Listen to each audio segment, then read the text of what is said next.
Samsung is just out with the Galaxy S23 Ultra and Google is here in the game with the Pixel 7 Pro. Which one should you buy? Well, this is a big debate as Pixel 7 Pro is way cheaper than the Galaxy S23 Ultra. I should say both phones have a lot to offer, and by the end of this video you guys can make a decision on it. But before moving on, make sure to subscribe to this channel. The main reason why people should go with the Pixel 7 Pro is its price, as it will only cost you $899, whereas the S23 Ultra comes with $1199 and much more to other countries thanks to inflation all along.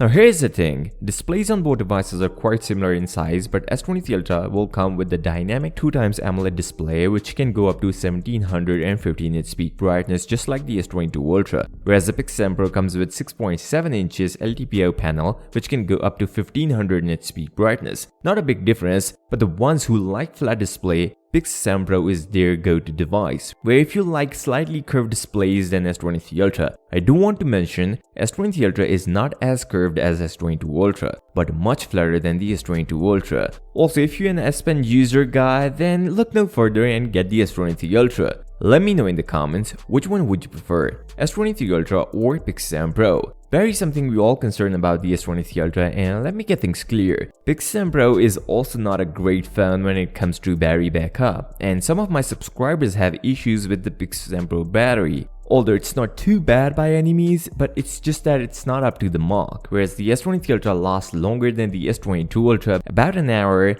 Meaning, when S23 Ultra and Pixel 7 Pro was tested, Pixel 7 Pro falls short half an hour. So we may end up getting around 1.5 hours more battery backup on the S23 Ultra compared to what we have seen on the Pixel 7 Pro. The interesting thing you guys might know that both phones comes with the same 5000 mAh battery. The battle will not end until we talk about the cameras of both devices, and Samsung is taking a lead in pixels. But Google's new AI enhancement just makes it better. Now Samsung came out with this 200 megapixel main shooter, and this is a way big jump over the 108 megapixel on the S22 Ultra and way bigger than the Pixel 7 Pro 50 megapixel main shooter. Now here's the thing, if you take a photo on S23 Ultra with the 200 megapixel camera, it takes about a second to actually take the shot because it needs to process all 200 megapixel. But Samsung gave you 3 shooting modes, 50 megapixel, 12 megapixel and obviously 200 megapixel. All thanks to new pixel binning technology. Pixel 7 Pro will not let you down with its optimization, but S23 Ultra can take high resolution pictures thanks to a new 200 megapixel camera. And if you love zoomed shots,